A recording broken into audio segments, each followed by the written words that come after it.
Salut, chers panafricanistes, chers surfeurs, youtubeurs et puis combattants pour l'émergence africaine. Sur le banner de Yingi, c'est votre serviteur habituel pour vous parler, n'est-ce pas, des dernières informations au sujet, n'est-ce pas, de la résistance, au sujet, n'est-ce pas, du chassement et des infos sur la brigade anti-Sardinat.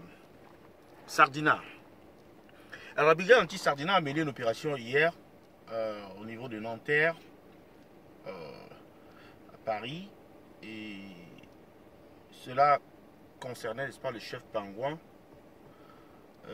qui a finalement annulé, ou alors dont la cérémonie a été annulée, et la brigade s'en réjouit et se félicite de ses succès, tout comme celui du concert qui a eu lieu à Lyon. La brigade est restée mobilisée et plus que jamais déterminée à mener ce combat et à l'élargir, comme ils l'ont dit, aux officiers de l'armée, aux chefs traditionnels de tous bords, aux administrateurs, aux ministres et aux prélats. C'est-à-dire ces prêtres et ces pasteurs qui se sont associés au camp qui opprime le peuple. Au lieu de se placer du côté du peuple, ils se sont placés plutôt de l'autre côté. Donc ce combat-là continue et je vous demande de vous mobiliser, d'être mobilisé et d'aider la brigade à mener ses activités. C'est la seule brigade qui est légitime, c'est la seule brigade qui est loyaliste et professionnelle. Toute personne qui s'attaque à la brigade verra devant elle des brigadiers. Donc le combat il est simple. Soit vous êtes pour la brigade, soit vous êtes pour le chassement, soit vous êtes pour le changement, parce qu'il faut parler du changement du régime, ou simplement vous êtes Sardinat. C'est tous les autres là contre les Sardinats. Soit vous êtes anti-Sardinat ou vous êtes Sardinat. Il n'y a pas de terrain au milieu. Il n'y a pas d'espace au milieu pour qu'il y ait une confusion. Il n'y a pas de confusion. Maintenant, le camp adverse veut créer de la confusion en payant, en sponsorisant, en fomentant des coups, en faisant de la propagande, de la manipulation, de la fausse information, du mensonge sur des affaires de perruques. Écoutez, on a des problèmes beaucoup plus importants que les affaires de perruques. Mais dans cette même soirée, la violence a été initiée par le camp adverse, par les Sardinats, qui ont détruit les appareils et les baffes qui appartenaient à la brigade. Ils ont même d'ailleurs volé un sac.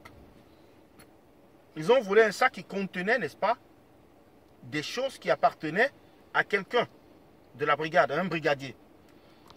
Et personne n'en parle. C'est là où la violence a été initiée. Mais depuis, la brigade anti-Sardinat fait ses interventions. Jamais quelqu'un n'a été attaqué, il y a eu de blessés.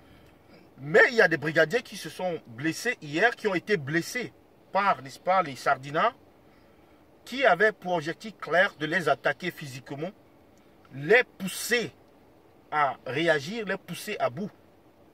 C'est de cela qu'il est question. S'il y a eu un acte comme celui de la perruque qui est déplorable, mais c'est un acte qui fait partie du combat. Tout comme j'ai vu la vidéo de ce Sardinat qui dit haut et fort, qui réclame ce crime d'avoir volé et détruit les baffes. Et donc il est trop facile de le repérer et de le poursuivre en justice. Donc j'espère que la brigade a pris toutes les mesures qui s'imposaient pour, n'est-ce pas, faire suivre ce dossier par la police pour que ce dernier soit interpellé et qu'il puisse répondre de ses actes devant la justice. Il faut rester légaliste. Tout ce que nous posons ou bien que vous posez comme acte, il faut rester légaliste là où vous êtes. Il faut respecter la loi, il faut respecter les autorités. La police était présente pendant tout ce sitting, pendant toute cette marche ou bien tout ce boycott. Et donc la police a vu tout ce qui s'est passé là-bas. Et ce qui se raconte ailleurs, comme la salle était pleine, comme les Sardinats ont été tabassés, Ils n'ont pas été tabassés, il n'en est rien. Il y a eu quelques blessés, justement des provocations, des projectiles qui sont lancés par des Sardinats sur des anti-Sardinats, sur la brigade anti-Sardinats. Et c'est simplement tout cela qui constitue, n'est-ce pas, cette étincelle qui fait, n'est-ce pas, déraper les choses. Et la brigade se réserve le droit de riposter et de se défendre. Mais la brigade n'attaque pas les gens. La brigade n'attaque pas les gens. Contrairement à ce qui est en train de se tramer, ce mensonge selon lequel la brigade attaque les femmes. Il y a plein de femmes qui sont dans la brigade. Il y a plein de femmes qui travaillent dans la brigade. Ce n'est pas un combat contre les femmes. Ce n'est pas un combat contre Katino. Katino est juste une étape de ce combat. Donc, j'attends vos commentaires. C'est le Banin de Yingui. À bientôt.